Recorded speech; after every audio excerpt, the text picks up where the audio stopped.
Saudações, terráqueos! Tudo bem com vocês? Mais uma vez, Rodrigo Rezende com vocês aqui na Academia Universalista. E hoje, nossa quinta aula do nível 3 do Caminho Consciência.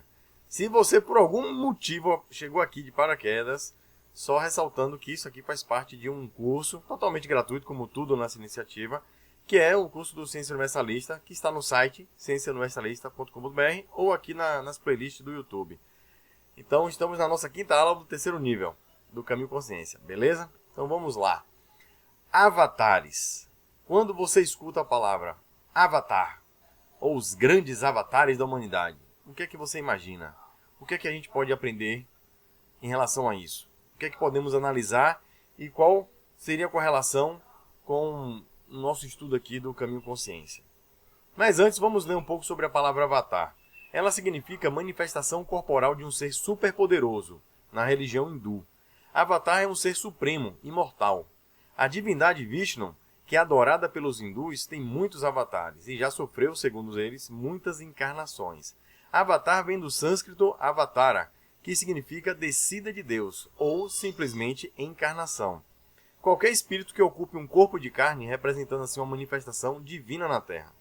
Por esse último conceito, poderíamos dizer que todos nós somos avatares, pois somos consciências habitando aqui máquinas biológicas, corpos de carne, né?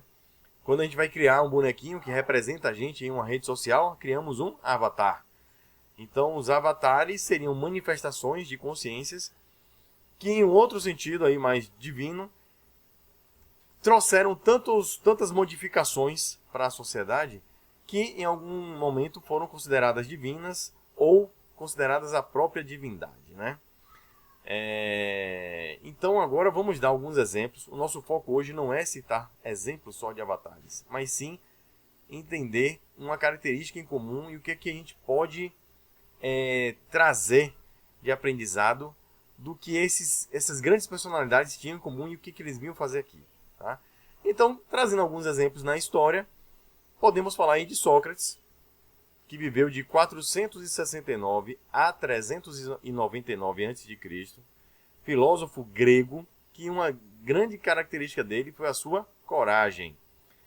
Ele foi morto aos 70 anos pelo governo, pois ensinava aos jovens nas ruas, levava a reflexão, onde a morte não é o fim para a consciência, e sempre na busca contínua do verdadeiro. Aí você imagina um cara que está despertando os jovens, a população, andando nas ruas, conversando com as pessoas simples, levando questionamento. Eu acho que governo nenhum, infelizmente, teria interesse, ainda mais naquela época. E, infelizmente, precocemente, aos 70 anos, foi embora. Um outro e Sócrates teve uma importância colossal no nosso modo de pensar, o nosso modo de pensar aqui ocidental, na filosofia. É um gênio, tá, da filosofia, da análise do pensar. Vamos citar um jovem chamado Gautama, o famoso Buda, que viveu de 560 a 480 anos antes de Cristo. Ele é natural do Himalaia e procurou a ascensão por uma vida ascética, mas sem sucesso. O que é uma vida ascética? É uma vida onde você renega os prazeres mundanos, ou seja, você se dedica ao espiritual, tá? E Buda, ele nasceu em uma boa classe social e foi renunciando isso para buscar a sua ascensão, né? A sua iluminação. Então, na meditação, ele se iluminou, né? Então veio a libertação pelo conhecimento, e o importante era levar a iluminação ao outro. Pensamentos conduzem à iluminação, proclama a libertação do mundo e não uma ação para transformá-lo, né?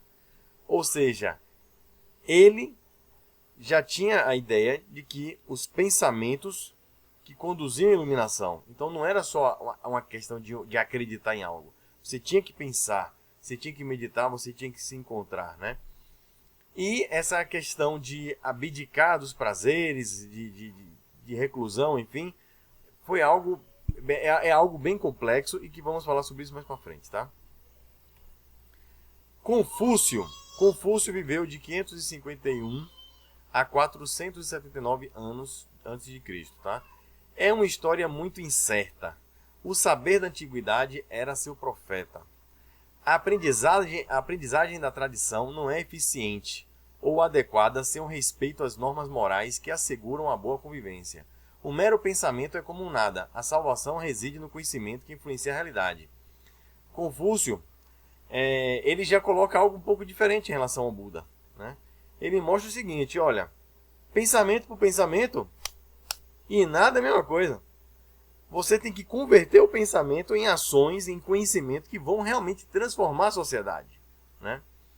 Então, ele bota aqui, ó, aprendizagem da tradição não é eficiente ou adequada sem o respeito às normas morais que asseguram a boa convivência. Ou seja, um cara que foi contra o quê? Você só ter tradições por tradições e às vezes questões que moralmente eram aceitas porque eram uma imposição de tradição, mas ele veio quebrar isso, tá? Um outro avatar, um cara muito conhecido que viveu de 0 a 33. Na verdade, de 0 a 33 eu botei errado, é depois de Cristo, né? Porque ele é a nossa referência do nosso calendário, né? Então, Jesus, lá de Nazaré, ele é uma figura para muitos, né, histórica, real, para outras mitológicas, mas enfim, não vou entrar nesse mérito agora. Ele anuncia o reino de Deus que virá em um futuro aberto, mas cujos sinais já se anunciam no tempo vivido. Compromisso moral tem prevalência sobre o conhecimento da lei e sobre as práticas religiosas. Salvação pela fé e não seu conhecimento. Ele já vem trazer uma outra vertente, né? Ou seja, vem mostrar que a moral tem prevalência sobre tudo, inclusive sobre o conhecimento. Então não adianta você ter um conhecimento e não e isso afetar a própria moral, né? E a salvação pela fé. Ou seja, não é só conhecer, saber de algo. Você tem que ter aquela fé para que te ilumine e te caminhe para a salvação, tá? Então aí são personalidades que estão sendo estudadas e conversadas sobre até hoje, tá? Mas quais seriam algumas características que podemos tirar desses grandes avatares? Vamos analisar agora. Foram personas singulares, ímpares. Elas, em seu tempo, foram realmente pessoas altamente diferenciadas. Elas traziam uma nova reflexão sobre a humanidade, sobre nosso papel na Terra, nossos objetivos e nosso destino pós-morte. E foram figuras simples, caminhavam no meio do povo, respondendo e perguntando. Vou citar agora aqui, a fonte está embaixo, um trabalho da Universidade Federal de São João, Minas Gerais, aí o José Maurício de Carvalho, um trabalho que eu achei bem interessante, e vou citar um trecho do trabalho dele. Vou ler com vocês. Autoexame e a meditação como forma de alcançar equilíbrio interior. Fala de viver como um... Isso são as características que ele encontrou dentro dessas figuras, desses avatares, né? A questão do autoexame e a meditação como forma de alcançar o equilíbrio interior. Fala de viver como um, colocar-se em sociedade em atitude de diálogo com os outros. Considera a possibilidade de um contínuo aperfeiçoamento de cada homem. Anuncia o contato com o transcendente como desafio da vida ao buscar o eterno no temporal. Valoriza a vocação de cada pessoa como expressão de uma tarefa específica no mundo. Fala das situações humanas de dor como desafios a serem superados. Ensina que aprender a morrer é condição de uma vida autêntica. Propõe exigências absolutas como guia de conduta moral. Avalia que o homem busca a redenção diante da dor. Aproxima o contato com Deus como essencial do desafio presente no filosofar. Mostra pouca confiança no saber constituído e valoriza a autêntica consciência no momento da decisão. Tá? Esse é um texto para a gente ler várias vezes, mas são características dessas pessoas, desses avatares que tanto mudaram a sociedade. Por quê? Porque eles vieram trazer uma nova leitura do que é a vida, né? Do que é o propósito de viver para aquela sociedade. E isso desafiando o quê? As tradições, a cultura, a imposição dos poderes locais, enfim. E mostrar o que é o pós-morte dentro da sua visão. O que é que você vai buscar? O que é que vai acontecer? Né? Mas existem algumas questões que dificultam o nosso estudo. Tá? Por quê? Porque a análise da história desses avatares é um pouco complicada, porque nós não temos documentos muito sólidos para mostrar realmente o que fizeram, onde viveram. Então, muitas histórias dessas são complexas de filtrarmos. E vemos muito a influência da cultura, né, nessas histórias. Então, por exemplo, quando você analisa aí os mestres da humanidade, vamos ver que eles tiveram suas histórias e ensinamentos retocados depois de suas existências terrenas. Poucos sabemos da história de cada um com base nos escritos dos mesmos. Todos eles faziam parte de um movimento geral da cultura. Outros pregavam o mesmo, mas se singularizavam pela forma como realizaram a própria missão. Existem na história outros mitos ou personalidades com histórias contadas de forma semelhante a avatares populares, o que reforça a influência cultural no repasse destes contos.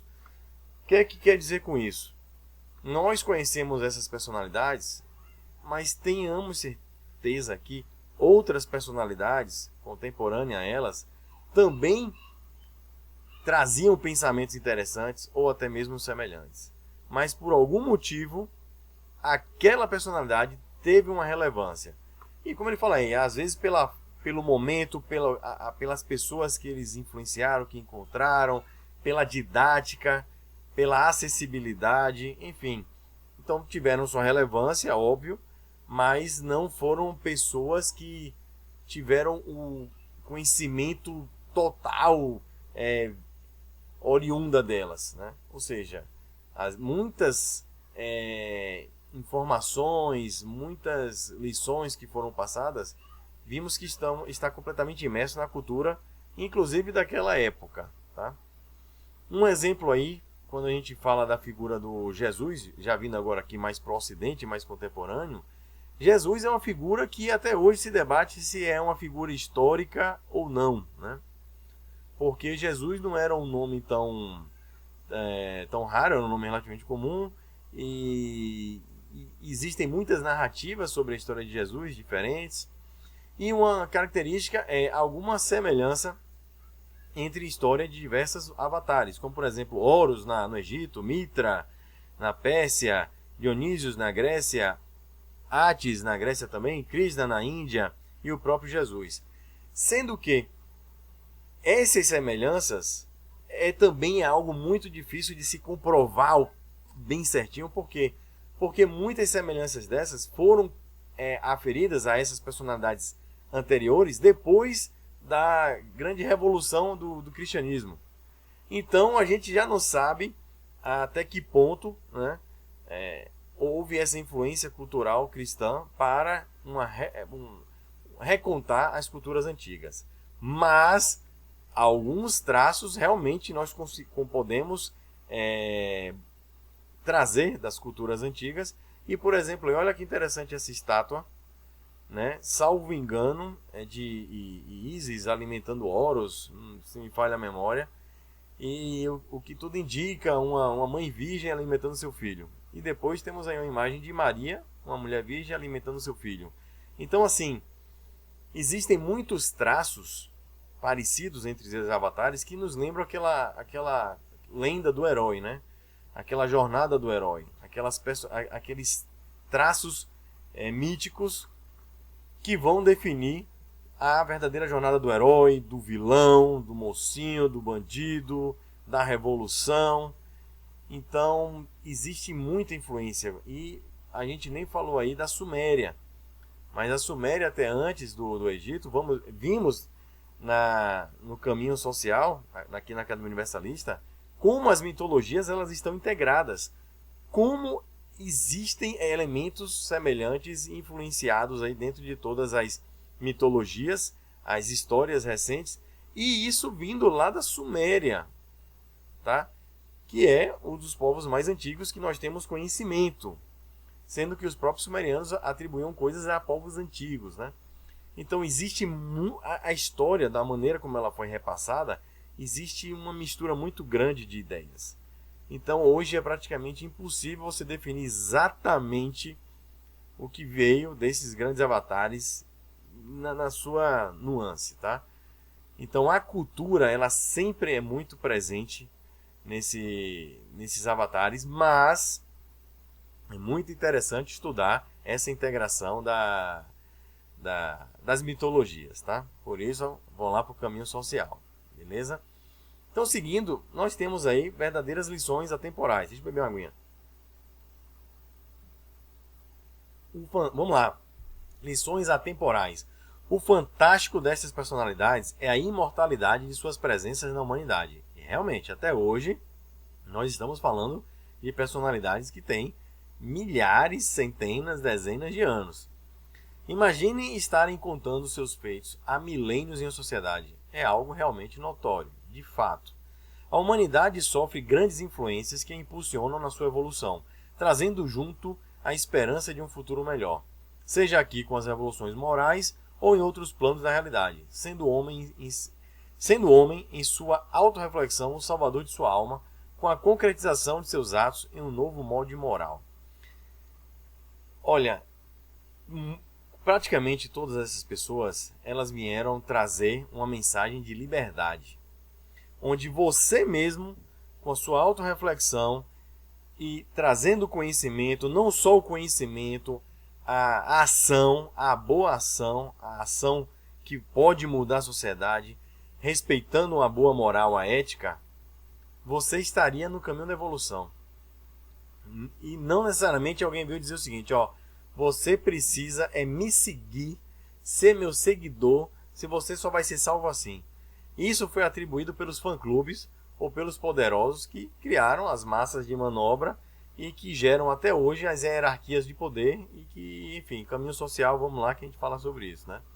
Ó, eu não pude deixar de colocar algumas personalidades, como o grande Albert Einstein. Aí você pensa, caramba, Einstein teve grandes professores que a gente não conhece o nome, mas que eles tiveram grandes conhecimentos, né, grandes méritos, que formaram essa mente que conseguiu condensar um trabalho e aí apresentar. Então, como tudo na vida, ninguém trabalha só, tá? Mas temos que respeitar a referência, né, que nós temos, como por exemplo Albert Einstein, que foi uma grande revolução aí na ciência, Charles Darwin, Beethoven, Isaac Newton, Marie Curie, Aristóteles, olha, o nosso brasileirão aí, ó, Santos Dumont, o próprio Allan Kardec, já no contexto até mais religioso, mas eu coloquei ele aqui porque no início ele, como um estatístico, cético, ele fez um trabalho fantástico, que eu considero de filosofia, que depois tomou um arranjo religioso. Mas é um cara que trouxe também muita informação, fez um trabalho fenomenal. E um cara que eu vou destacar aí de maneira muito carinhosa é o Nikola Tesla. Falamos sobre ele no Caminho Universo. Na verdade, vários aqui foram citados, né, e mencionados, trabalhados, Isaac Newton, enfim, Darwin, próprio Einstein, que foram personalidades que revolucionaram a nossa ciência. E quando você fala de ciência, não é só dos bens materiais. Revolucionou a nossa maneira de pensar, a nossa metodologia de descobrir as coisas, novas invenções que melhoraram a qualidade de vida das pessoas, o modo como as pessoas interagem. Tesla era um cara altamente humano, um verdadeiro universalista, onde ele queria sempre pensar no coletivo. Ele queria energia abundante, energia acessível, ele queria que todos fossem beneficiados pelas suas grandes obras. E infelizmente vimos o que aconteceu, né, com ele. Qual foi a sua história? Quer mais detalhes?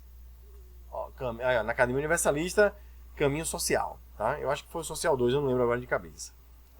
São muitas aulas.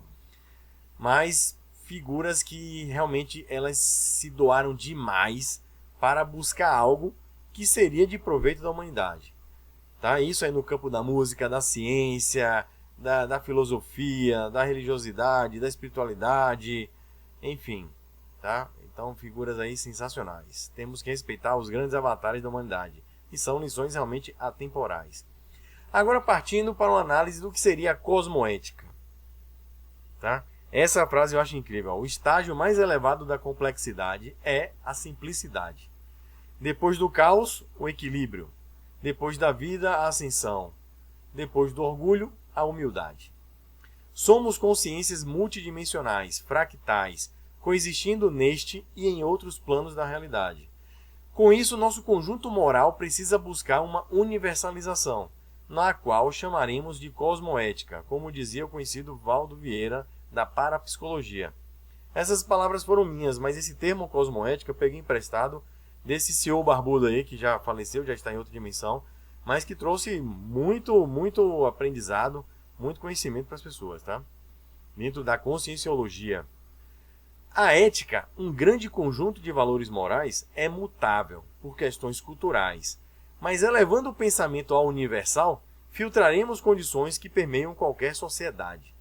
Definir um conjunto ético universal é algo complexo, mas podemos cogitar alguns elementos como justiça, equilíbrio, conhecimento, reflexão, humildade, coragem e liberdade.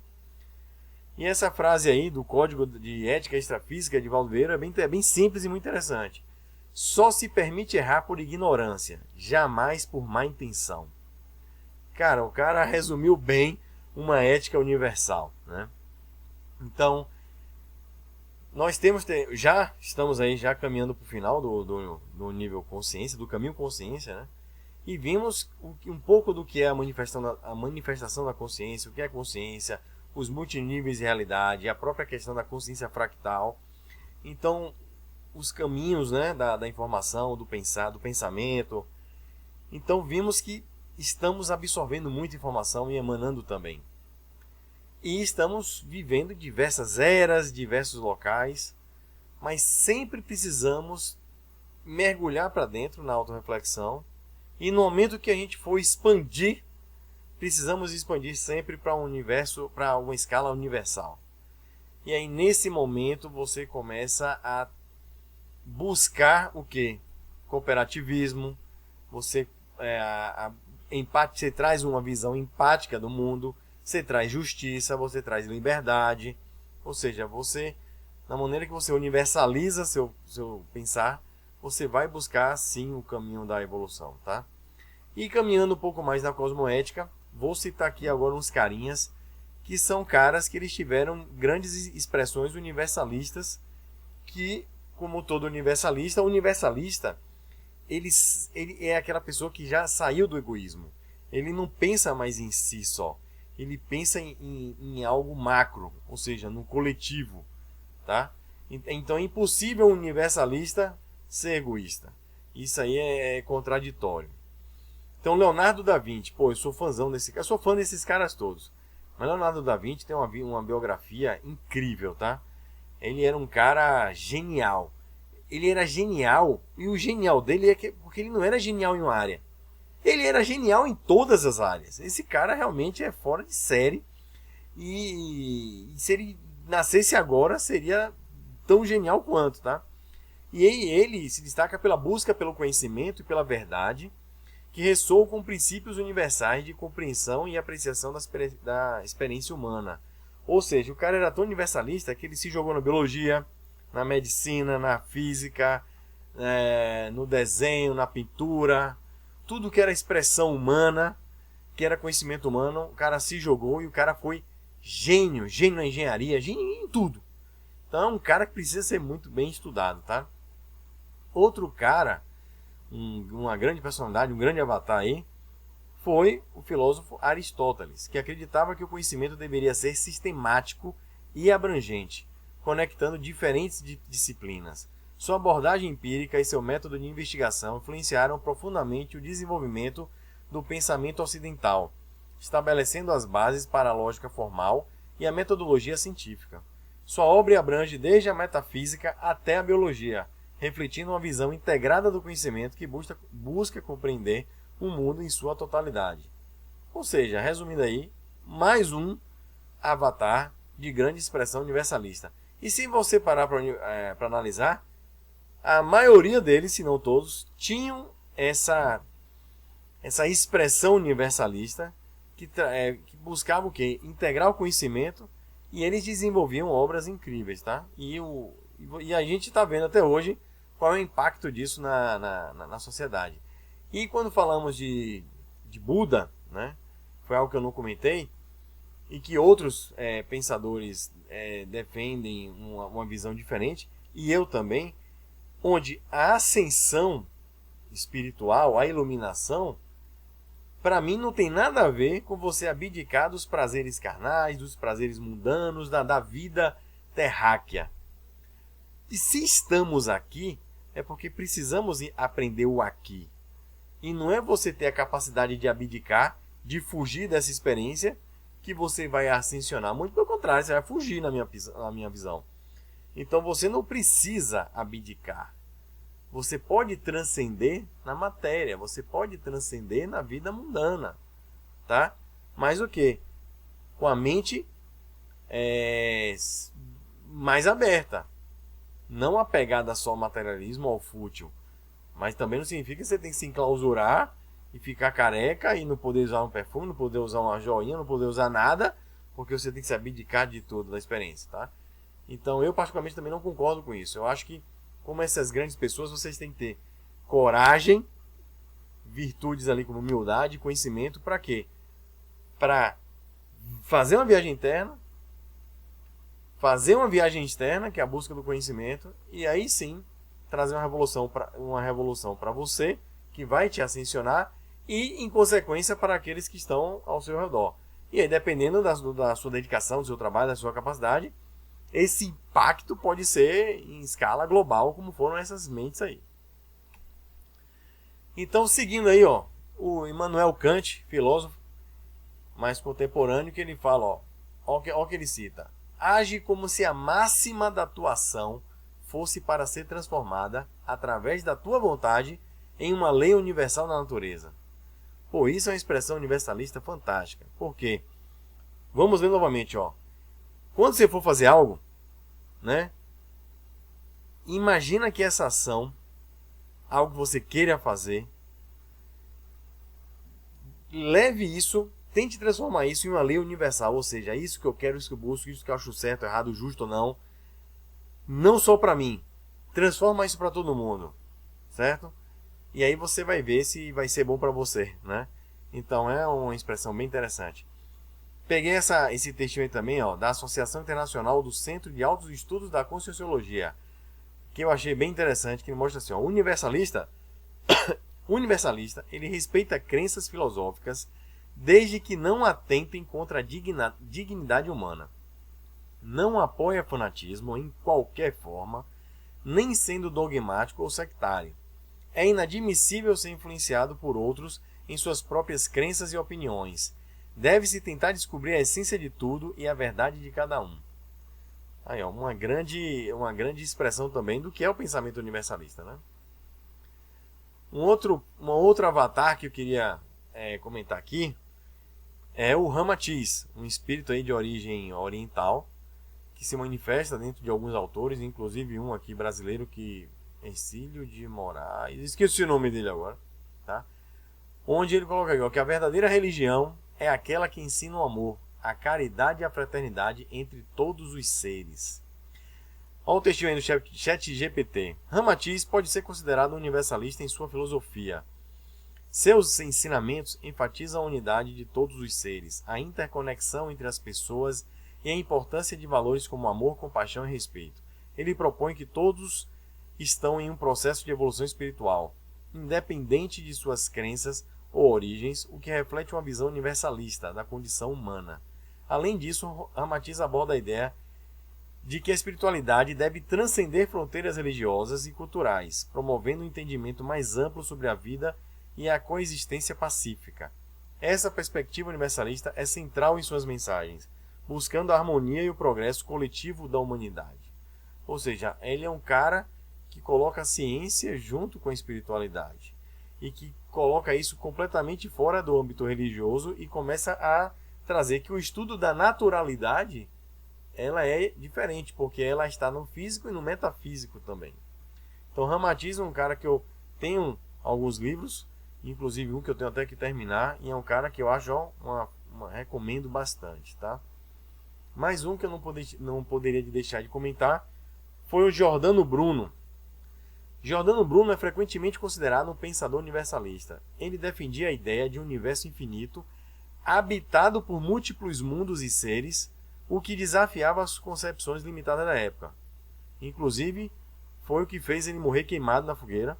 Inclusive a igreja da época, nos últimos segundos, falou: cara, diga que você não pensa isso, né? E a gente solta. E ele não. Ele manteve a sua filosofia altamente universalista, mundos habitados aí no universo. Olha, e falar de outros mundos habitados no universo, cara, isso é algo altamente evoluído para aquela época. Ainda hoje, imagina para aquela época. Bruno acreditava na unidade de toda a criação e na interconexão entre todos os seres, promovendo uma visão holística do cosmos. Além disso, suas ideias sobre liberdade de pensamento, a busca pela verdade e a rejeição da dogmaticidade religiosa também refletem uma postura universalista. Aí a gente entende porque ele foi morto pela igreja. Ele via a filosofia e a ciência como caminhos para o conhecimento que deveriam ser acessíveis a todos, independente de suas crenças ou tradições. Assim, seu pensamento transcendeu fronteiras, defendendo a valorização da razão e da espiritualidade em um contexto amplo. Olha, é nesse momento que você vê que a gente não pode endeusar um avatar, porque a mensagem de todos eles é de liberdade filosófica. As grandes mentes humanas, elas tinham uma característica universalista, que era integrar conhecimentos, estimular o pensar, desenvolver a sua capacidade de percepção da realidade e fazer com que você mesmo, em sua viagem interna, descobrisse um novo mundo externo a você.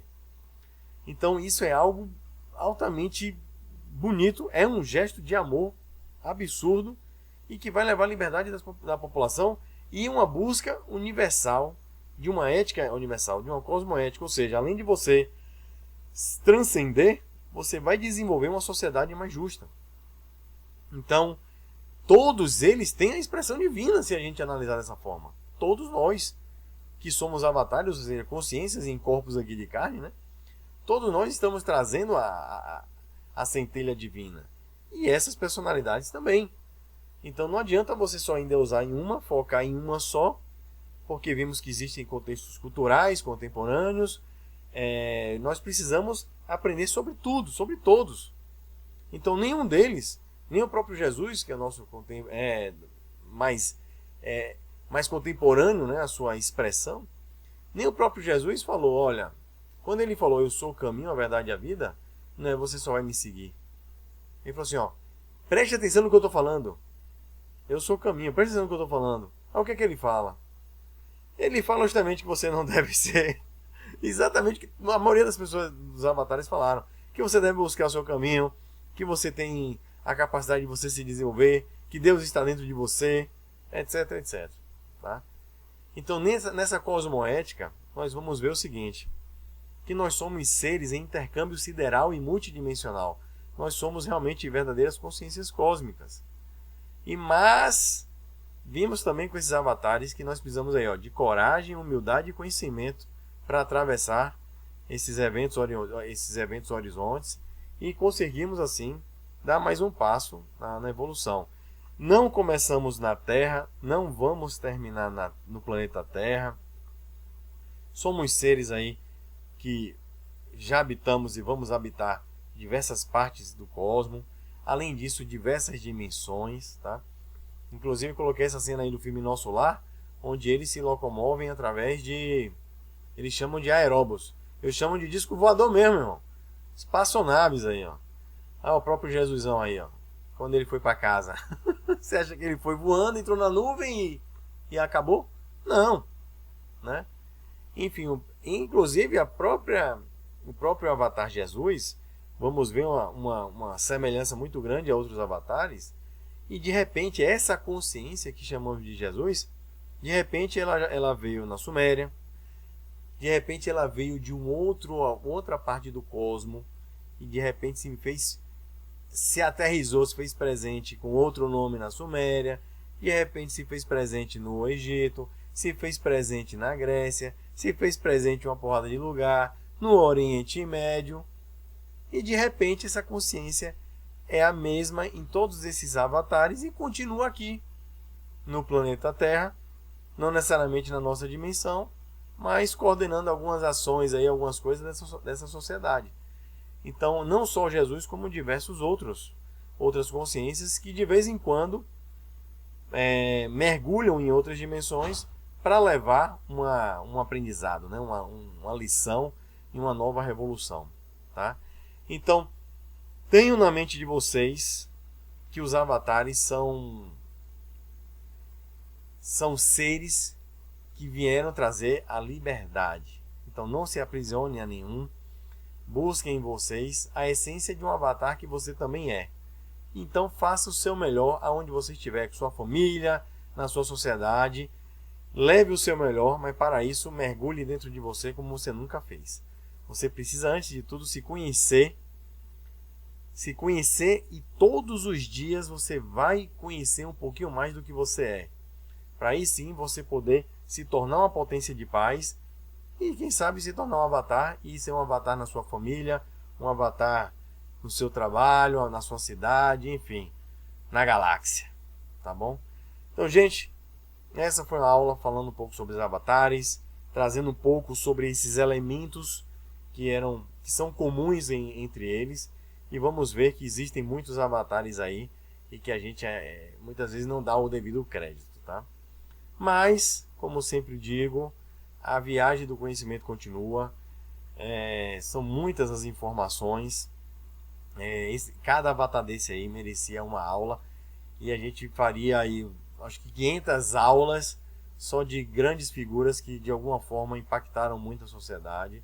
Já falamos sobre diversas delas em outras aulas, em outros caminhos aqui do curso.